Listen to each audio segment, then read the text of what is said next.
मला 2021पासून पायाच्या चालण्यात थोडा त्रास वाटायला लागला. तेव्हा असं वाटलं की बा नस याचा प्रॉब्लेम असेल. तशी मी 1-2 वर्ष ढकलतच गेलो की बा काही असेल. पण मग मला माझ्या मित्रांनी सांगितलं की संभाजीनगरला हे दगडिया सरांना दाखवून द्या एकदा, स्वामी समर्थ हॉस्पिटलला. मग मी इथे आलो.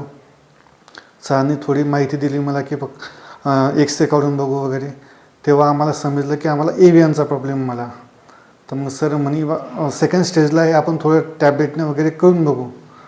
आम्ही म्हणजे 5-6 महिने मी लोटत केलं. पण ते थर्ड स्टेजमध्ये जितका पाहिजे हे झालं नाही, तर मग रिप्लेसमेंट करण्यासाठी सरांनी मला सजेस्ट केलं. तर आम्ही मागच्या 1.5 महिन्या अगोदर 17 नोव्हेंबरला आम्ही हिप रिप्लेसमेंट केलं राईट साईडचं. तर ते आता चालण्यामध्ये पण खूप हे झालं आहे, म्हणजे आता नॉर्मल चालत आहे पहिल्यापेक्षा पण. आणि त्याला स्टाफ वगैरे सगळं चांगलं आहे, त्यांनी काळजी वगैरे. डॉक्टर सरांचा पण फोन वगैरे चालूच असतो. अगोदर मला बसता येत नव्हतं, आता मी नॉर्मली बसू शकतो, उठू शकतो. पहिल्यापेक्षा एकदम चांगलं आहे, काही अडचण नाही.